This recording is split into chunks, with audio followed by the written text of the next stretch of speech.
The Klan March may have been cut short, but apparently it helped membership. Other than the Coke bottle, what's more recognizable than the white hood and robe and the flaming cross? The government was intended to be of the white man, by the white man, and for the white man. Mongrel class of people. Interest in the Ku Klux Klan has swelled and then dwindled. The Klan's power always came and went in phases. Until at one point, the tactics used to gather Klan members together ultimately become the hooks used to drag them down. The oldest Ku Klux Klan organization in the nation may be out of business. But what's never gone away is the fear the Klan built its legacy on. Preserve the racist! Fear that's still here today.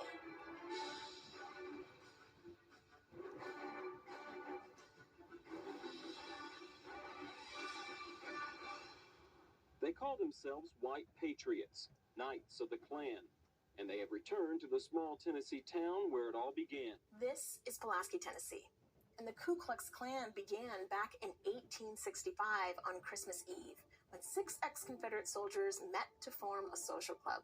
Its name was inspired by the Greek word for circle.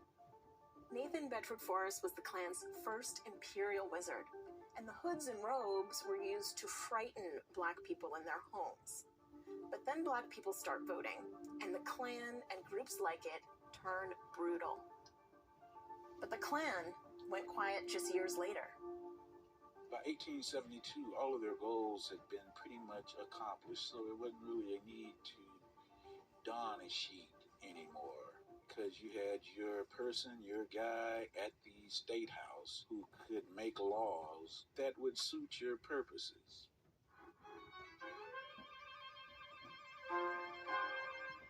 In 1915, Birth of a Nation became the first film ever screened at the White House. The book it was based on was written by a friend of then-President Woodrow Wilson. You know, it's a 3-hour film that poses Black men as dangerous and violent, which led to, a decade of racial terror lynchings, and we see that narrative continues to this very day. The film inspired another war veteran, William J. Simmons, who began to reignite the flames of the Klan, this time against not just Blacks, but Catholics, Jewish people, and the nation's newly arriving immigrants. People are shocked to know that there were, 1 million people in the Ku Klux Klan around the country. The Ku Klux Klan spread its poisonous influence. But you had a lot of people, a lot of officials. You had governors, you had senators. But by the 1930s, the Klan's millions had dwindled to thousands. Here's why.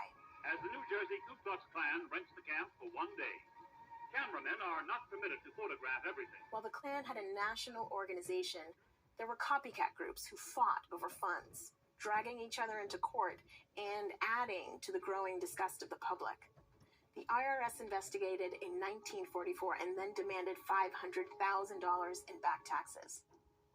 That crippled the Klan, but not for long.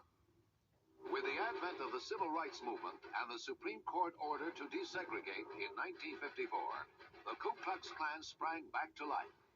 Robert Shelton's United Klans of America assaulted freedom riders and activists from Birmingham to Anniston. The White Knights of Mississippi were responsible for the murder of 3 civil rights workers. The Klan is responsible for the 1963 Baptist church bombing and the 1965 murder of Mother of 5 Viola Liuzzo. The FBI infiltrated and cracked down on the violence, but violence wasn't the only issue.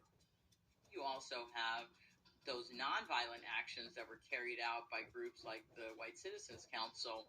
After Brown v. Board in places like Montgomery, Alabama, where I am, they immediately started these private academies, and to this day, they don't send their kids to school with Black kids. I believe in nonviolence. I think that we should react and we should work and organize as white people. David Duke tried to popularize a new type of Klansman. He tried to claim they were nonviolent. They were simply all about white people's rights. And he was photogenic, and he got a lot of publicity, and his Klan group started growing. And then comes leaders like Bill Wilkinson and Fraser Glenn Miller Jr. The numbers were smaller than before, but the violence still left people dead. To investigate and go after the Klan, Klan Watch director Randall Williams attended several rallies. There is an odd, happy white supremacy family atmosphere to some of this activity. You know, if you go to a Klan rally on a Saturday afternoon, they're having a fish fry. I mean, it almost looks benign. But the KKK's symbols made their members a solid target. And memberships, reams of propaganda material, assets, and bank accounts became liabilities that groups like the SPLC could use to take the Klan down in court. In 1987, Beulah May Donald won a $7 million lawsuit against the United Klans of America for their involvement in the death of her 19-year-old son. No, I didn't want it to happen to nobody else's child like it has mine. It bankrupted the largest Klan organization at the time, but the people who'd been attracted to KKK principles had already started to move on. Beginning in the late 1970s, what we really see is that this sense of emergency shared by white power activists, and here I'm talking about Klansmen, but also radical tax resistors, white separatists, followers of Christian identity, neo-Nazis, and a whole bunch of other people. That sense of emergency and the sense of a shared frustration with the government brought people together in what they called the white power movement. White power! The KKK's robes and crosses are less popular now, but the tactics the Klan used to draw individuals in proved useful for decades. One key lesson: the Klan figured out how to use the internet back in the early 80s with LibertyNet. The new white power groups now know how to communicate without making themselves easy targets. We have to remember that these activists are motivated by a sense that their actions are all that stands between them, their families, and the end of the world. They see racial demographic change as the end of the world, as an annihilation of everything that they care about. For them, it's a state of emergency.